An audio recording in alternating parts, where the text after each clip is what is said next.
Bonjour, c'est la Reine des épices et je vous propose une recette super populaire dans mes ateliers cet automne et cet hiver. Ce sont les boules de fromage. Donc c'est quelque chose qu'on peut servir dans les réceptions, quand on a des amis qui viennent à la maison. Vous avez le choix de faire une grosse boule de fromage avec un contenant complet de fromage à la crème. Vous pouvez en faire aussi des tout petits des mini bouchées.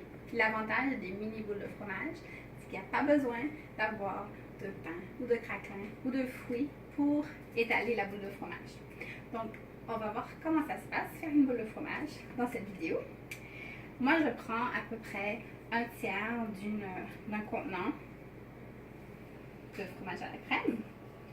Donc, je prends un tiers ou un quart de mon contenant et je vais utiliser le mélange pomme, canneberge et cannelle. Donc, une boule de fromage sucrée que je vais mettre dans mon petit bol de préparation épicure. Moi, je mets à l'œil, mais sur le pot, vous avez toujours la recette.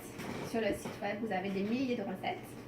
Alors, dans notre petit bol de préparation épicure, j'ai mis le mélange à la trempette pomme, canneberge et cannelle. Et la seule façon que je connaisse de faire une boule de fromage, c'est premièrement d'écraser avec le mélange d'épices choisies. Donc, dans ce cas, une boule de fromage sucré. Et de mettre les mains à la pâte ou au fromage. Alors, on prend le tout dans les mains et on mélange. C'est quelque chose que les enfants aiment beaucoup faire aussi. On mélange tout. On va chercher tout le croustillant. On forme soit, comme je disais, une belle grosse boule de fromage ou des mini boules de fromage. Au choix. Donc, moi, j'en fais juste une de taille moyenne. Ensuite, ce qu'on va faire, c'est mettre la boule de fromage, le mélange dans le deuxième petit bol ici. Moi, j'ai mis le même mélange pour boule de fromage dans le deuxième petit pot.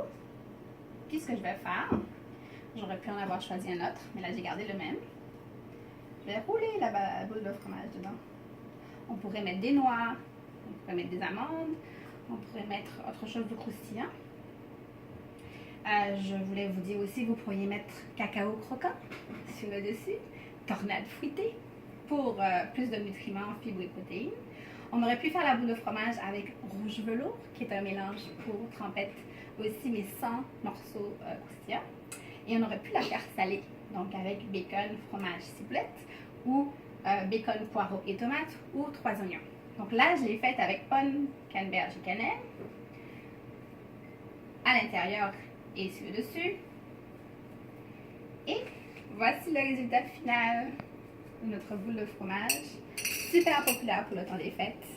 Et je vous souhaite bon appétit!